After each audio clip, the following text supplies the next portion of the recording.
Lieutenant Commander Rebecca Martinez had always been different from her colleagues at Naval Air Station Oceana. While other pilots spent their downtime playing poker or working out, she could be found hunched over technical manuals, studying every bolt, wire, and hydraulic line of the F-35 Lightning II. Her fellow aviators found this peculiar, often mocking her obsession with what they considered mechanics work. "Hey, Martinez, you planning to fix our jets with a wrench?" Captain Bradley Thompson would joke during briefings, earning chuckles from the squadron. "Leave that stuff to the maintenance crew. We're pilots, not grease monkeys." Rebecca would simply smile and continue her studies.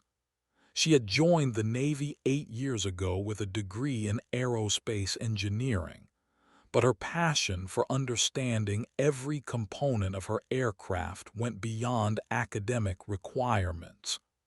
Growing up in a small town in Texas, she had watched her father, a commercial airline mechanic, work tirelessly to keep planes in the sky. His meticulous attention to detail had saved countless lives, and Rebecca carried that same dedication into her military career. The mockery intensified when she began bringing blueprint copies to the ready room.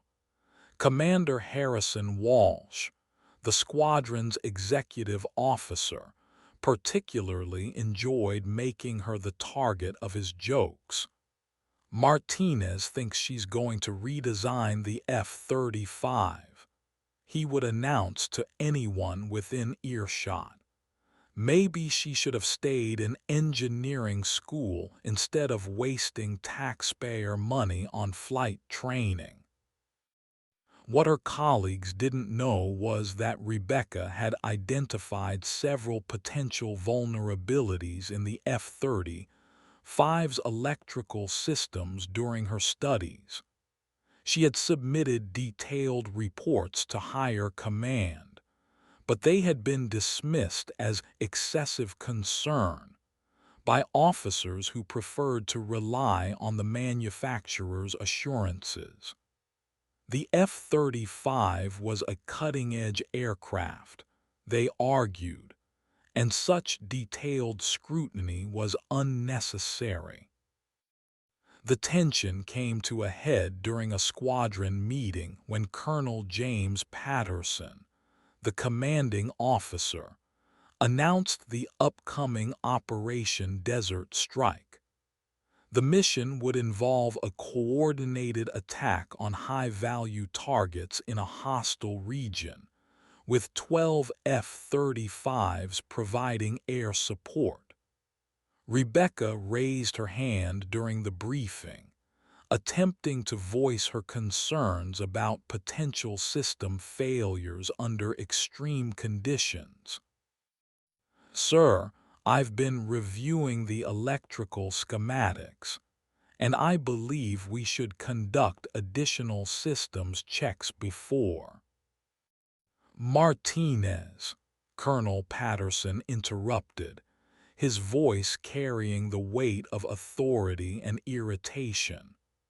"I appreciate your enthusiasm, but we have qualified maintenance personnel for these concerns. Your job is to fly the aircraft, not question its design." The room fell silent, and Rebecca felt the familiar sting of dismissal. Captain Thompson smirked from across the room, while Commander Walsh rolled his eyes dramatically. She had tried to warn them, but military hierarchy and pride had created an impenetrable wall around her expertise.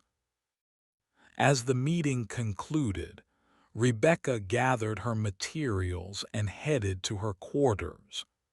She knew that her reputation as the blueprint-obsessed pilot would only grow stronger after this incident. Her fellow aviators would continue to view her as someone who couldn't accept her role, someone who thought she was smarter than the system. That evening, Rebecca sat in her small quarters, surrounded by technical manuals and handwritten notes. She had spent months documenting potential failure points, creating detailed diagrams of vulnerable circuits, and developing contingency procedures for various malfunction scenarios. Tomorrow, they would deploy for what could be the most dangerous mission of their careers, and she would be the only pilot truly prepared for what might go wrong.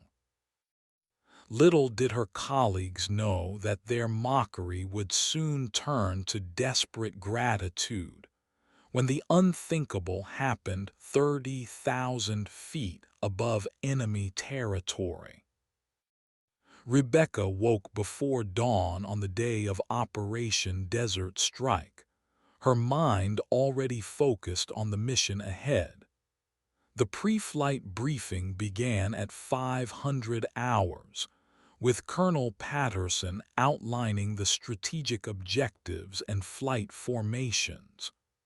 12 F-35 Lightning II aircraft would penetrate enemy airspace, strike predetermined targets, and return to base within a 4-hour window.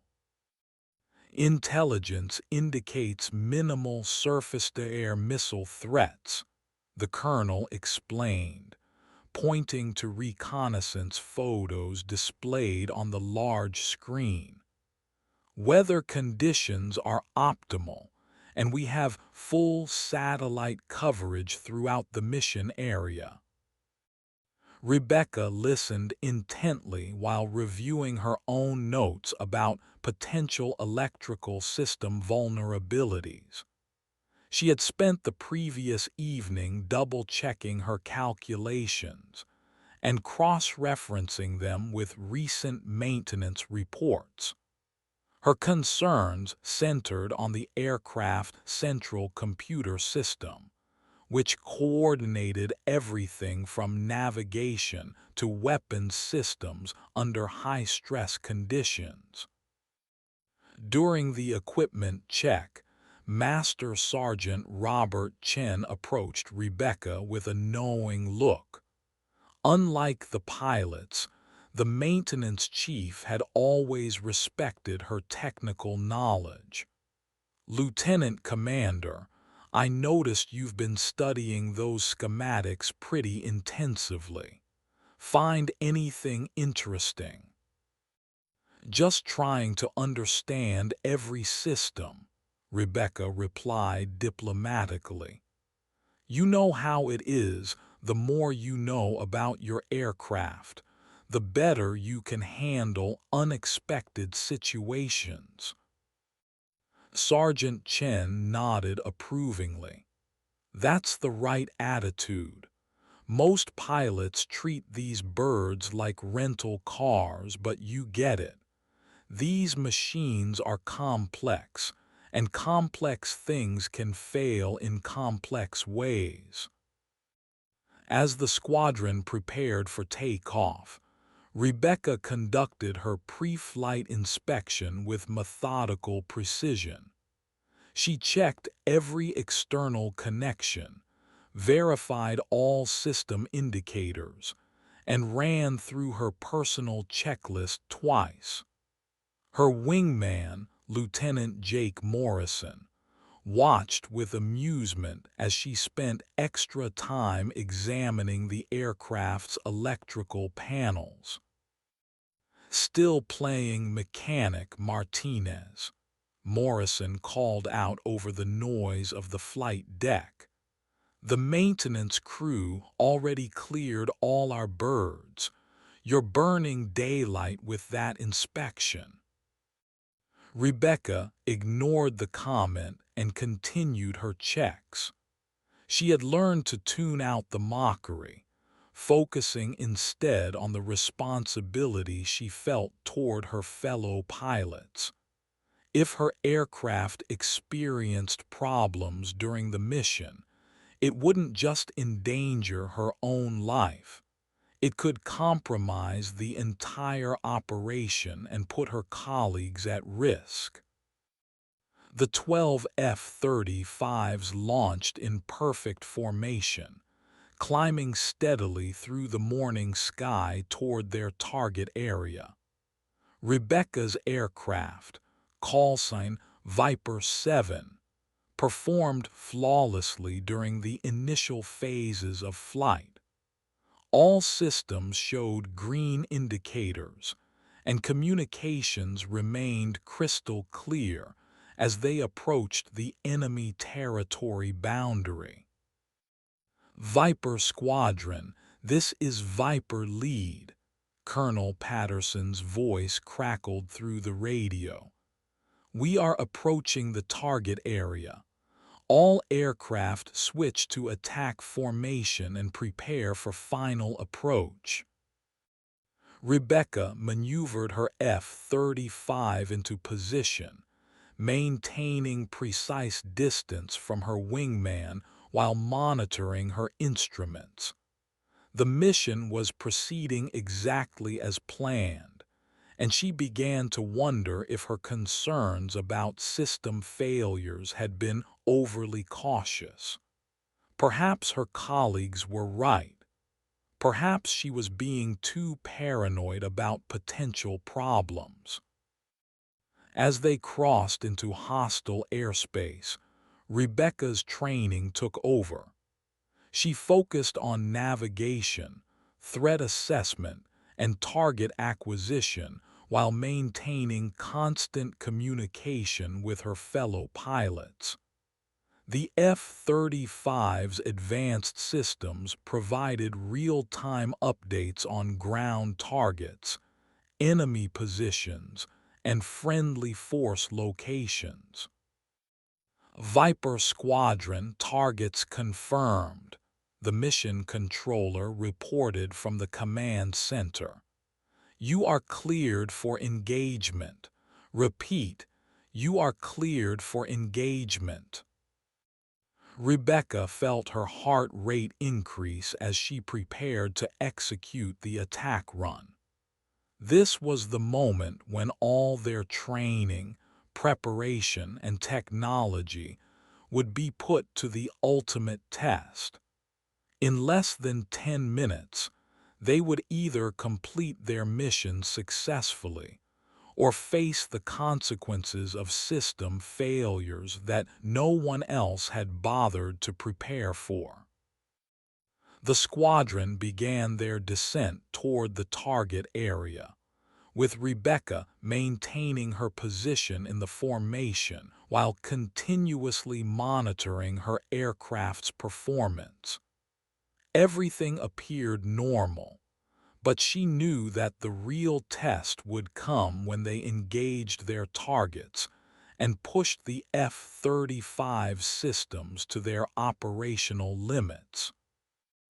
As the F-35s descended through 15,000 feet, Rebecca's aircraft began exhibiting subtle anomalies that would have been invisible to a less attentive pilot. The primary navigation display flickered briefly, lasting only a fraction of a second before returning to normal operation. Her fuel flow indicator showed a momentary spike before settling back to standard readings. These minor glitches would have been dismissed by most pilots as inconsequential system hiccups, but Rebecca recognized them as early warning signs of the electrical cascade failure she had been studying for months. Her pulse quickened as she realized that her worst fears were beginning to materialize 30,000 feet above enemy territory. "Viper 7 to Viper lead," she transmitted, keeping her voice steady despite the growing concern. "I'm seeing some minor electrical anomalies. Request permission to run a quick systems diagnostic." Colonel Patterson's response came immediately, tinged with irritation. "Viper 7, we are 90 seconds from target engagement. Unless you have a major malfunction, maintain formation and prepare for attack run." Rebecca bit back her response, knowing that explaining the technical implications would only waste precious time. Instead, she began implementing the contingency procedures she had developed during her blueprint studies. She switched to backup navigation systems, adjusted her electrical load distribution, and prepared manual overrides for critical flight controls. Lieutenant Morrison, flying as her wingman, noticed her unusual control inputs. "Viper 7, you're showing irregular flight patterns. Are you experiencing control problems?" "Negative, Viper 8, Rebecca replied, not wanting to alarm her wingman while she dealt with the escalating situation. "Just making some minor adjustments." As the squadron approached the target area, Rebecca's aircraft experienced a more significant electrical surge. Her heads-up display went dark for 3 seconds before flickering back to life, and she felt a brief loss of response from her flight control surfaces. The F-35's central computer was beginning to struggle with the electrical load demands of combat operations. "Viper Squadron, commence attack run," Colonel Patterson commanded. "Target designation Alpha through Delta. Engage at will." Rebecca watched as her fellow pilots began their attack runs, their F-35s diving toward ground targets with precision and coordination. She attempted to follow the prescribed flight path, but her aircraft systems were becoming increasingly unstable. The electrical problems were cascading through multiple systems, exactly as she had predicted in her ignored reports. Her weapons systems display began showing error messages as the targeting computer struggled to maintain lock on the assigned target. The navigation system provided conflicting information, displaying her position as being simultaneously in 2 different locations. Most critically, her flight control systems were beginning to respond erratically to her inputs. "Viper 7, experiencing major system malfunctions," Rebecca transmitted, no longer able to maintain the pretense that everything was normal. "I'm losing primary navigation and weapon systems." The radio crackled with responses from multiple pilots, but Rebecca was too focused on keeping her aircraft airborne to process the communications clearly. She began implementing the emergency procedures she had memorized from her blueprint studies, manually isolating electrical circuits and rerouting power through backup systems. As her F-35 shuddered through another electrical surge, Rebecca realized that she was about to become either a cautionary tale about the dangers of ignoring technical warnings or a testament to the value of thorough preparation. The next few minutes would determine whether her months of mockery and ridicule had been justified or tragically short-sighted. The Cascade failure accelerated as Rebecca's F-35 entered the most demanding phase of the mission.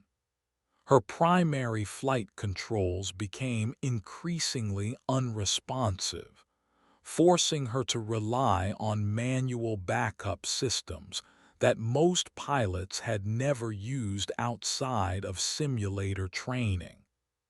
The heads-up display flickered between normal operation and complete blackout, making target acquisition nearly impossible. Viper 7, what's your status? Colonel Patterson's voice cut through the radio static, carrying a note of genuine concern that had replaced his earlier irritation. Sir, I'm experiencing total electrical system failure, Rebecca responded while manually adjusting her flight controls. Primary navigation down, weapons systems offline, and I'm flying on backup instruments only. Through her peripheral vision, she could see the other F-35s completing their attack runs with devastating precision. Explosions bloomed across the target area as her squadron mates delivered their ordnance exactly as planned.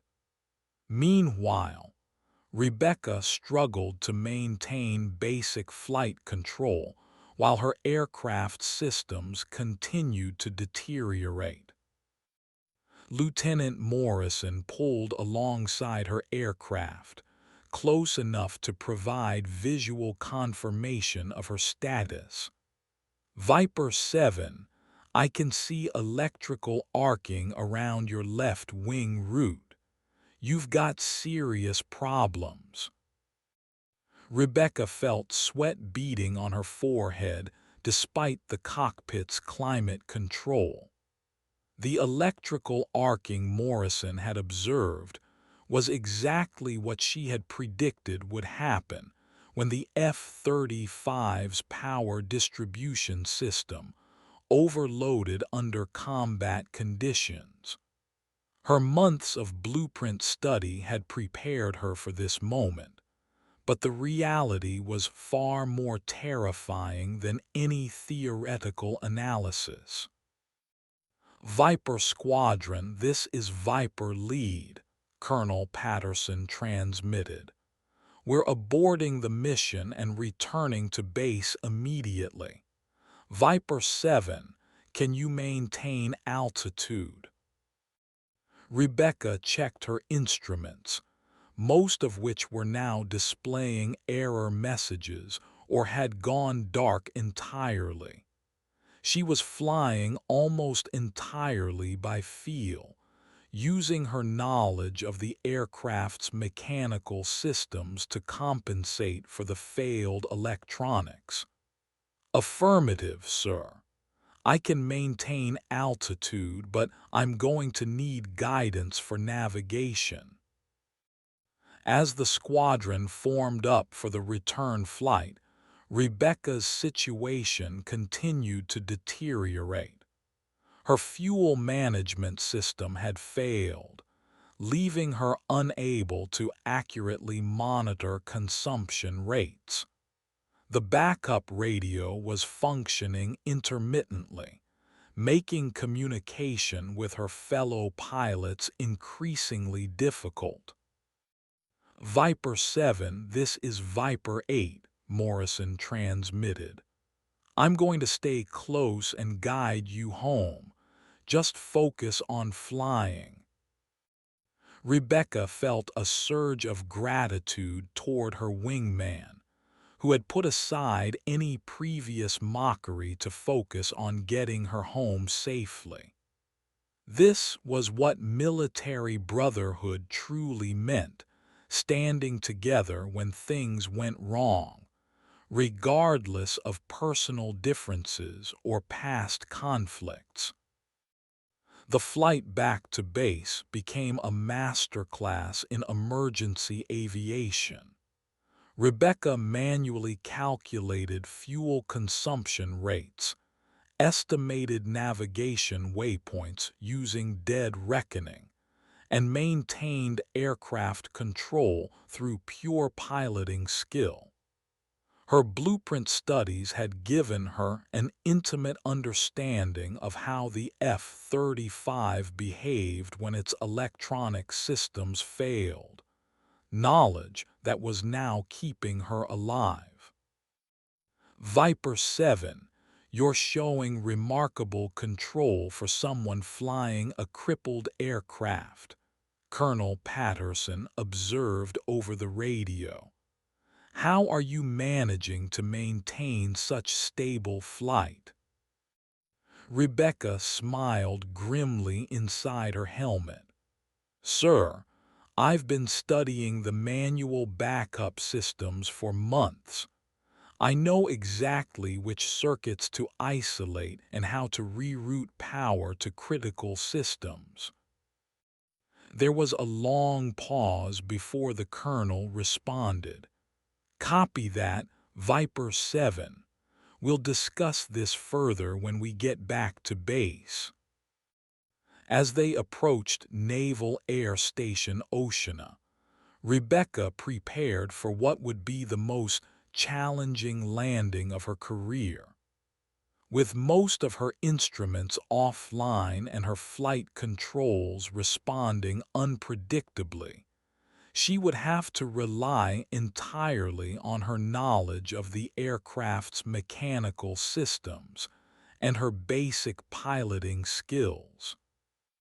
The next few minutes would determine whether her obsession with blueprints and technical manuals had been vindicated or whether she would become another casualty of system failure. The approach to Naval Air Station Oceana required every ounce of Rebecca's piloting skill and technical knowledge. With her primary flight instruments offline and her heads-up display flickering intermittently, she had to rely on the backup analog instruments that most modern pilots rarely used.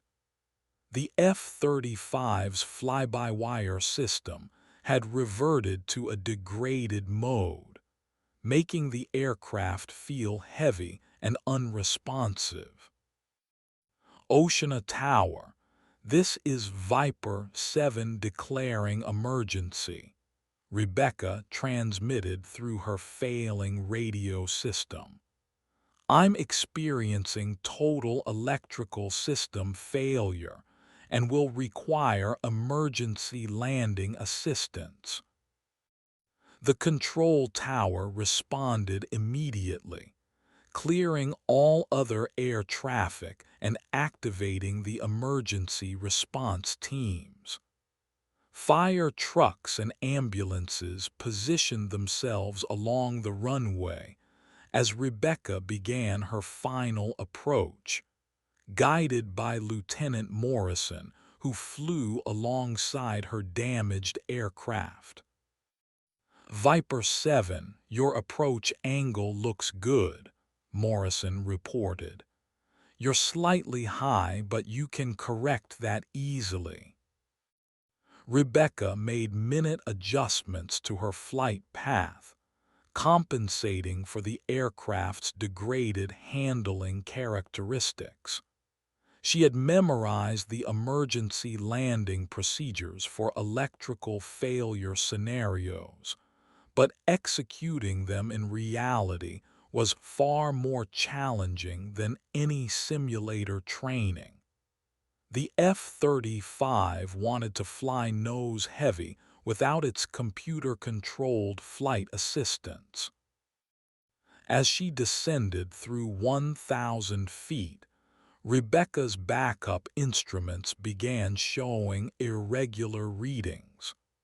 Her altimeter was providing conflicting information, and her airspeed indicator was fluctuating wildly. She was essentially flying blind, relying on her understanding of the aircraft's aerodynamic characteristics and her wingman's guidance. "Viper 7, you're coming in a little fast," Morrison warned. "You might want to reduce power slightly."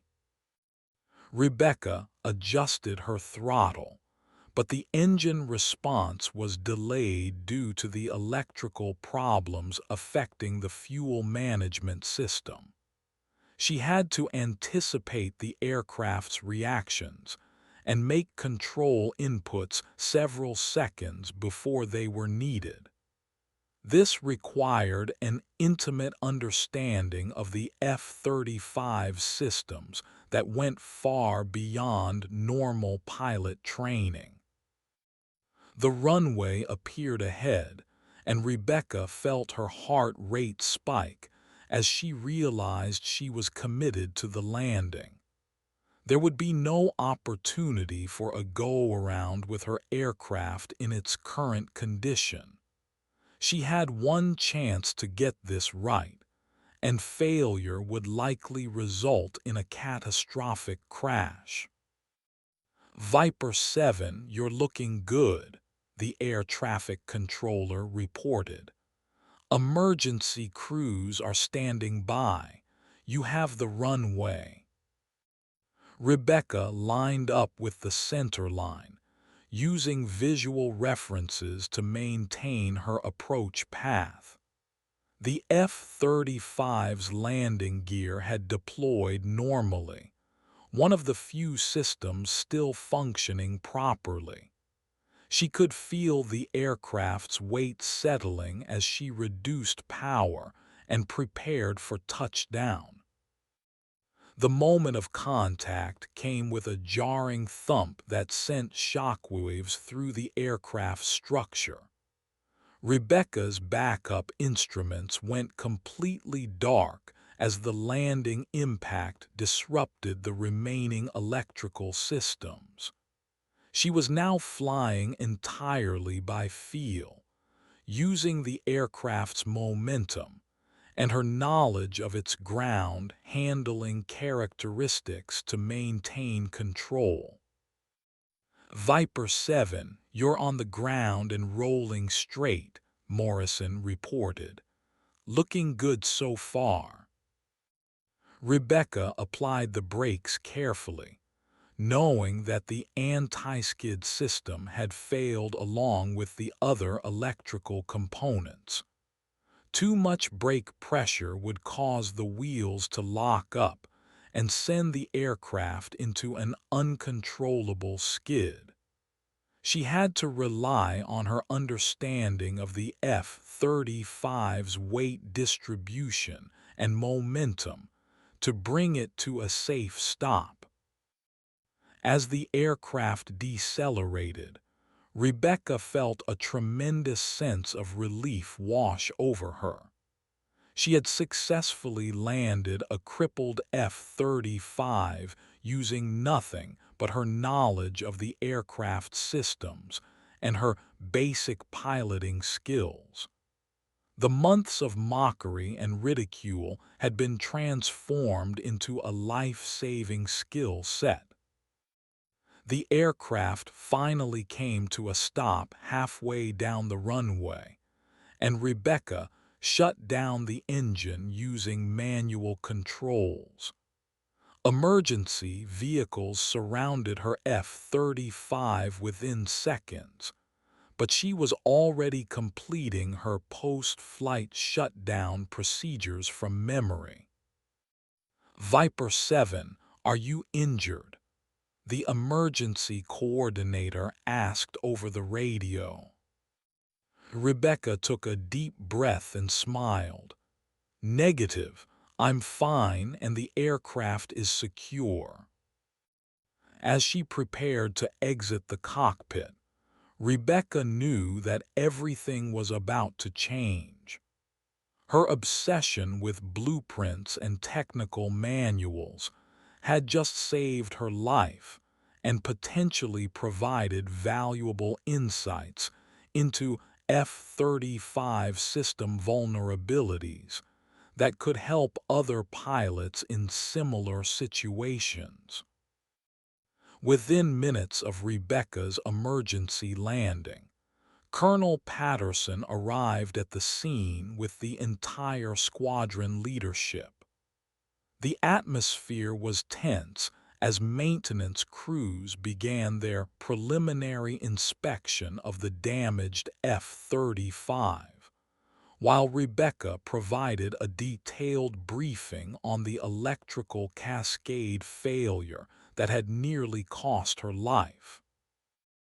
Lieutenant Commander Martinez, Colonel Patterson began, his voice carrying a mixture of concern and newfound respect. I need you to walk me through exactly what happened up there. Your ability to bring that aircraft home safely was nothing short of miraculous. Rebecca stood beside her crippled F-35, pointing to specific components as she explained the sequence of failures. Sir, it began with minor fluctuations in the primary electrical bus, exactly as I had predicted in my previous reports. The cascade effect started when the navigation computer attempted to compensate for the voltage irregularities. Master Sergeant Chen nodded approvingly as he examined the aircraft's electrical panels. She's right, Colonel. Look at these burned-out circuits. This is exactly the type of failure pattern that would require extensive technical knowledge to survive.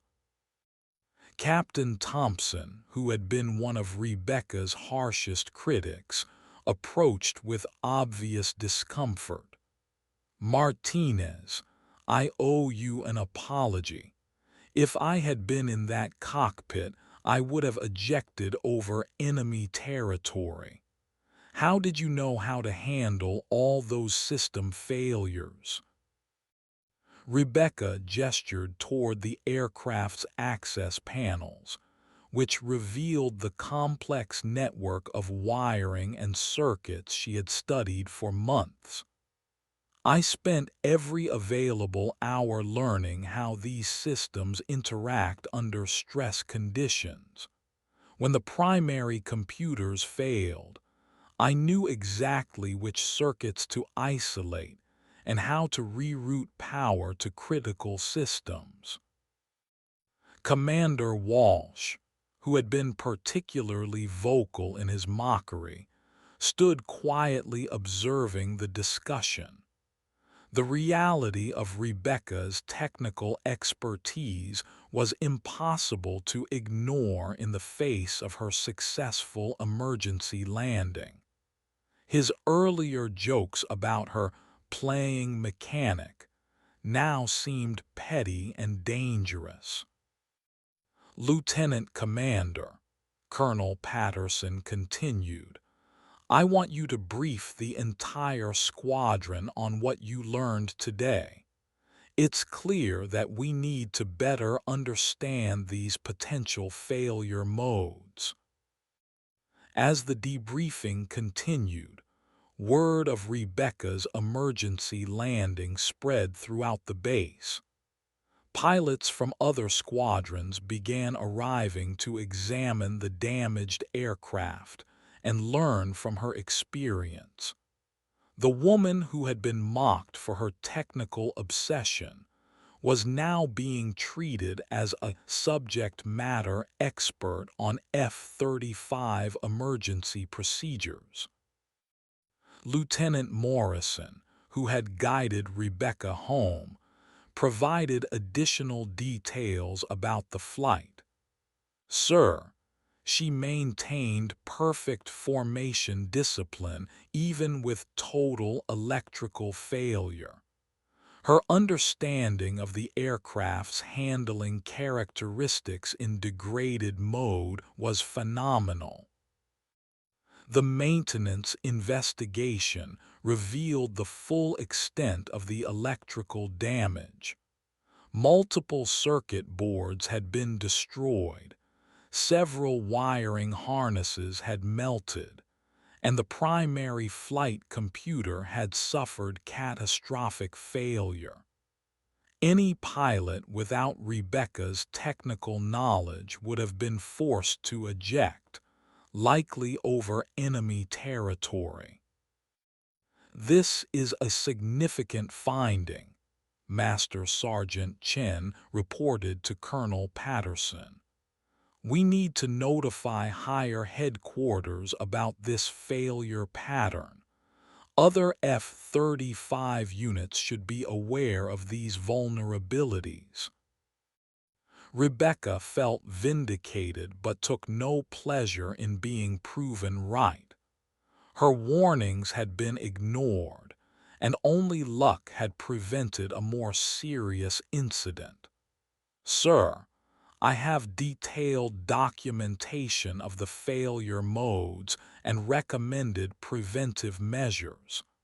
I'd like to share this information with the engineering team. Colonel Patterson nodded grimly. Absolutely. I want you to work directly with the manufacturer's technical representatives. Your analysis could prevent future incidents. As the immediate crisis passed, Rebecca began to appreciate the magnitude of what had occurred. Her technical obsession had not only saved her life, but had also uncovered a critical vulnerability in one of the military's most advanced aircraft. The mockery she had endured was transforming into respect and recognition. The implications extended far beyond her personal vindication. F-35 units worldwide would need to be briefed on the potential for electrical cascade failures, and emergency procedures would need to be updated based on her experience. Her months of blueprint study had inadvertently become a crucial contribution to aviation safety. As the sun set over Naval Air Station Oshina, Rebecca finally had a moment to reflect on the day's events. She had faced her worst fears and emerged victorious, proving that thorough preparation and technical knowledge could overcome even the most challenging circumstances. In the days following the incident, Rebecca found herself at the center of intense scrutiny from multiple organizations. The Naval Safety Center launched a comprehensive investigation into the F-35 electrical failure, while Lockheed Martin's engineering team requested detailed interviews about her experience. Her technical analysis, once dismissed as excessive, was now being treated as critical safety intelligence. Lieutenant Commander Martinez, your documentation is remarkably thorough, said Dr. Patricia Williams, the lead investigator from the Naval Safety Center. These failure predictions are incredibly accurate. How did you develop such detailed knowledge of the electrical systems? Rebecca sat in the conference room surrounded by engineers, safety investigators, and senior officers. I approached it like solving a puzzle. Every system in the F-35 is interconnected, and I wanted to understand how they would behave when stressed beyond normal parameters. The investigation revealed that Rebecca's electrical cascade failure was not an isolated incident. Similar problems had occurred in other F-35 units, but pilots had either ejected or experienced less severe manifestations of the same underlying issue. Her ability to document and survive the complete failure sequence provided unprecedented insight into the aircraft's vulnerabilities. Commander Walsh, who had previously ridiculed her technical interests, now found himself in the uncomfortable position of having to explain his earlier attitude. In my defense, most pilots don't need to understand systems at that level of detail. We rely on our maintenance personnel for technical expertise. That's exactly the problem, Rebecca replied diplomatically. When systems fail in flight, maintenance personnel aren't available to help. Pilots need to understand enough about their aircraft to handle emergencies independently. The manufacturer's representatives were particularly interested in Rebecca's emergency procedures. Her method of isolating failed circuits and rerouting power had prevented a complete electrical fire, something that could have been catastrophic in a combat environment. We're going to incorporate your procedures into the official emergency checklist, announced James Rodriguez, Lockheed Martin's senior systems engineer. Your analysis has identified failure modes that we didn't fully appreciate during the design phase. As word of Rebecca's technical expertise spread, she began receiving requests to speak at aviation conferences and training seminars. The pilot who had been mocked for her blueprint obsession was now being recognized as a leading expert on F-35 emergency procedures. Captain Thompson approached her after one of the debriefing sessions. "Martinez, I want to formally apologize for my earlier comments. Your technical knowledge saved not just your life, but potentially the lives of other pilots who might face similar situations." Rebecca accepted the apology gracefully, understanding that military culture often discouraged the kind of detailed technical study she had pursued. "I don't blame anyone for questioning my approach. It was unconventional, and I understand why it seemed excessive." The broader implications of her experience were becoming clear. The F-35 program would need to address the electrical vulnerability she had identified, and pilot training programs would need to incorporate more comprehensive technical education. Her individual obsession with blueprints had revealed systemic issues that affected the entire fleet. Colonel Patterson called Rebecca to his office for a private meeting. "Lieutenant Commander, I need to discuss your future with the squadron. After what happened, I think your talents might be better utilized in a different capacity." Rebecca felt a moment of concern, wondering if she was being removed from flight status. "Sir, I hope my actions haven't created any problems for the unit." "Quite the opposite," Colonel Patterson replied with a smile. "I'm recommending you for assignment to the Naval Test Pilot School. Your combination of technical knowledge and flight experience would be invaluable for aircraft development programs." The recommendation represented a significant career opportunity, but Rebecca felt conflicted about leaving her current squadron. She had proven her point about the importance of technical knowledge, but she also wanted to continue flying operational missions.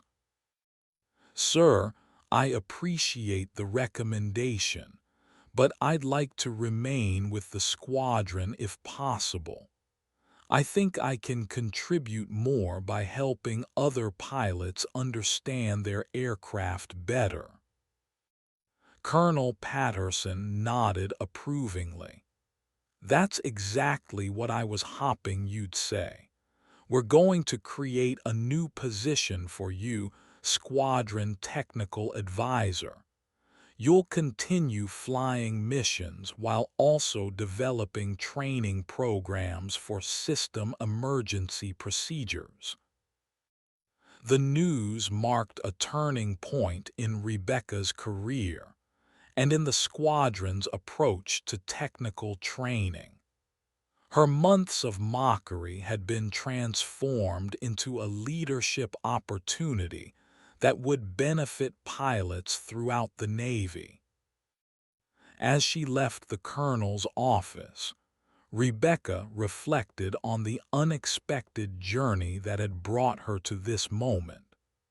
Her obsession with blueprints had started as personal curiosity, but had evolved into something far more significant, a contribution to aviation safety that would potentially save lives for years to come. The transformation in squadron culture was immediate and dramatic. Within a week of Rebecca's emergency landing, pilots who had previously dismissed technical study were requesting copies of aircraft manuals and system diagrams. The ready room, once filled with casual conversation and entertainment, now buzzed with discussions about electrical systems, backup procedures, and emergency protocols. Lieutenant Morrison, who had guided Rebecca home during the crisis, became one of her most dedicated students.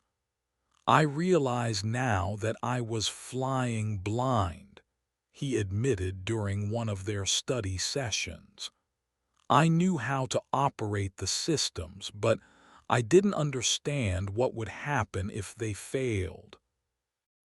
Rebecca established informal technical training sessions, using her emergency landing experience as a case study. She walked pilots through the cascade failure sequence, explaining how each system's malfunction had affected others, and how her understanding of the aircraft's design had enabled her to maintain control. "The key is recognizing the early warning signs," she explained, pointing to system diagrams on the whiteboard. "Those minor fluctuations that most people would ignore are actually indicators of impending failure. If you understand what to look for, you can take preventive action." The enthusiasm for technical training extended beyond her own squadron.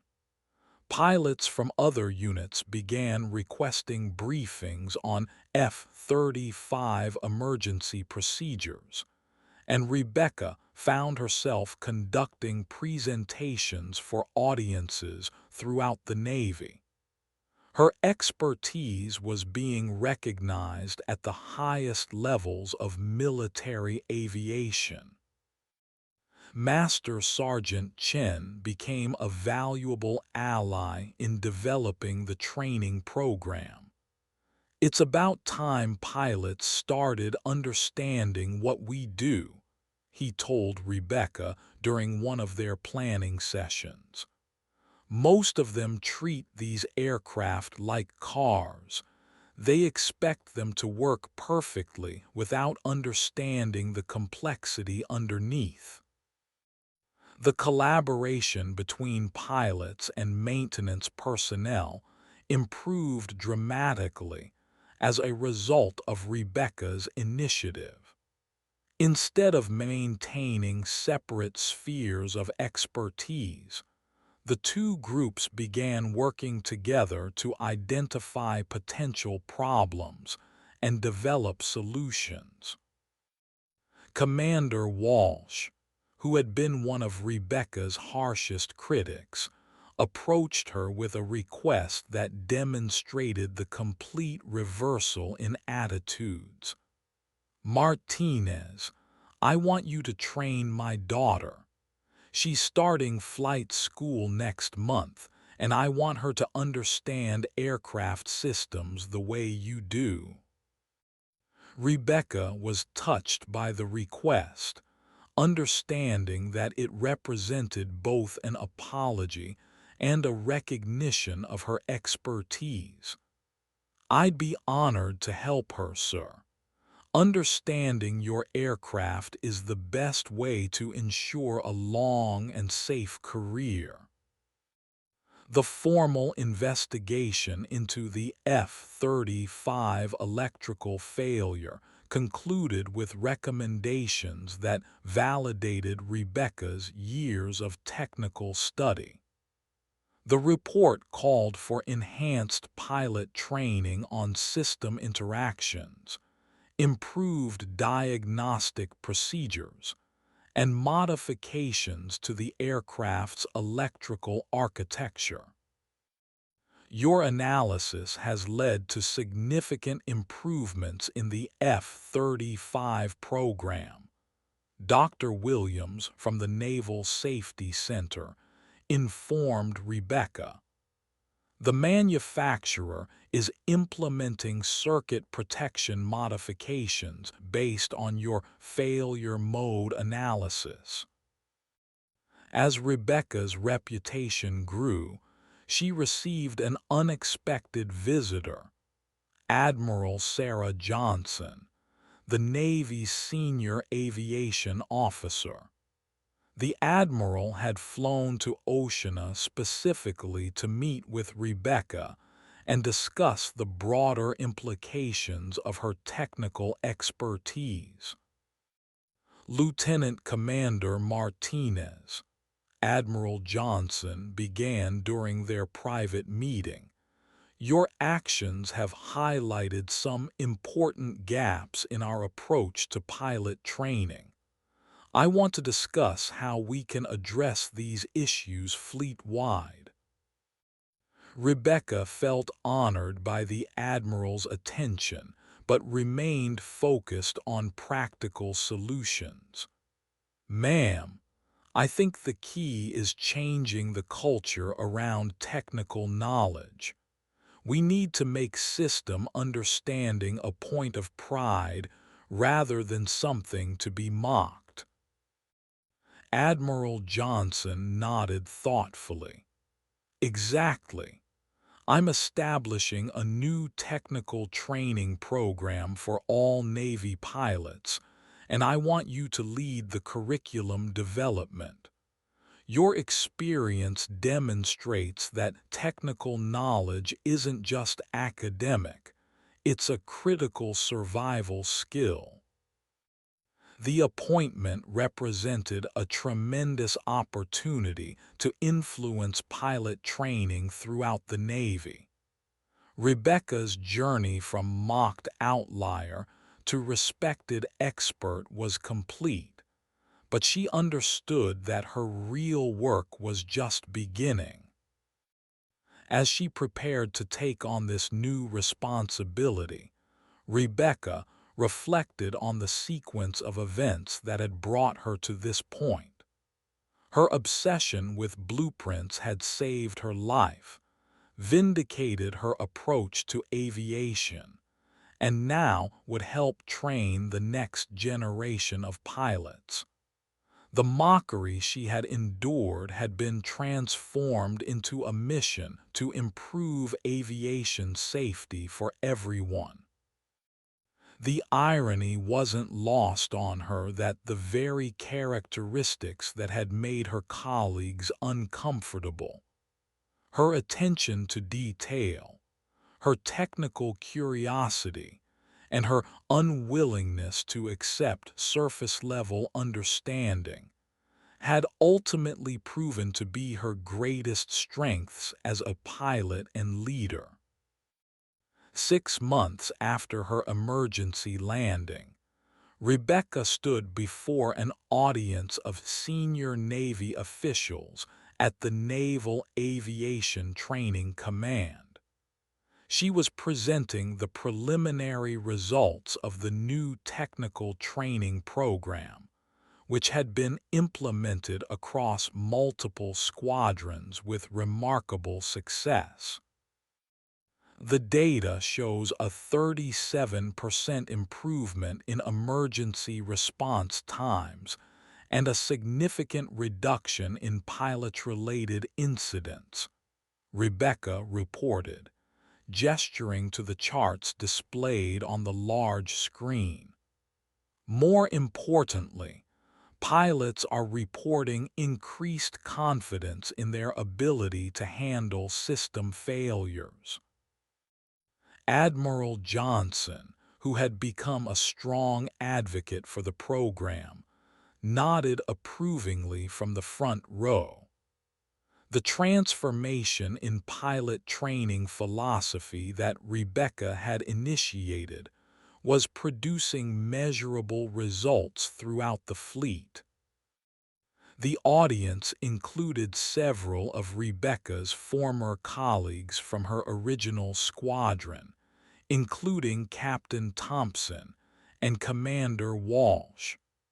Their presence represented a full-circle moment. The people who had once mocked her technical obsession were now witnessing its validation at the highest levels of Navy leadership. The key insight, Rebecca continued, is that technical knowledge and piloting skill are not separate competencies. They're complementary aspects of aviation expertise that work together to ensure safety and mission success. After the presentation, Rebecca was approached by Captain Lisa Chen, a test pilot who had been following her work with interest. "Lieutenant Commander, I wanted to thank you for what you've done. Your approach to technical training has influenced how we conduct flight testing. We're seeing fewer incidents because pilots understand their aircraft better." The validation from the test pilot community was particularly meaningful to Rebecca, as these were the aviators who pushed aircraft to their limits on a daily basis. Their endorsement of her technical training philosophy confirmed that her approach had broad applications throughout military aviation. As the conference concluded, Rebecca found herself in conversation with Dr. Williams from the Naval Safety Center. "Your emergency landing has become a case study in aviation schools worldwide," Dr. Williams informed her. "The combination of technical knowledge and piloting skill you demonstrated is now being taught as the gold standard for emergency response." Rebecca felt humbled by the recognition, but she remained focused on the practical impact of her work. The real success will be measured by the incidents we prevent, not the awards we receive. Every pilot who survives an emergency because of better technical training validates the entire program. The conversation was interrupted by Lieutenant Morrison, who had become one of Rebecca's most successful students. "Ma'am, I wanted to update you on the squadron's progress. We've had 3 pilots successfully handle significant system failures using the procedures you developed. No ejections, no aircraft losses." The news represented exactly the kind of outcome Rebecca had hoped to achieve. Her technical training program was saving lives and preserving valuable aircraft, proving that her approach to aviation had benefits far beyond her personal survival. As the day wound down, Rebecca reflected on the journey that had brought her to this point. The mockery she had endured for studying blueprints had been transformed into a career-defining contribution to aviation safety. Her obsession with technical details had evolved into a training philosophy that was improving pilot performance throughout the Navy. The transformation hadn't been easy, and there were still those who questioned the need for such detailed technical knowledge. However, the results spoke for themselves. Pilots who understood their aircraft were better prepared to handle emergencies, more confident in their abilities, and more effective in their missions. Admiral Johnson approached Rebecca as the conference ended. "Lieutenant Commander, I have another assignment for you. The Air Force has requested that you brief their F-35 pilots on your emergency procedures. It seems your reputation has spread beyond the Navy." Rebecca accepted the assignment with enthusiasm, understanding that her technical expertise could benefit pilots regardless of their service branch. The F-35 was flown by multiple services, and the electrical vulnerability she had identified was a universal concern. As she prepared for the next phase of her career, Rebecca knew that her work was far from complete. There were still pilots who needed training, systems that needed improvement, and cultures that needed changing. The blueprint obsession that had once made her an outcast was now her greatest asset in pursuing these goals.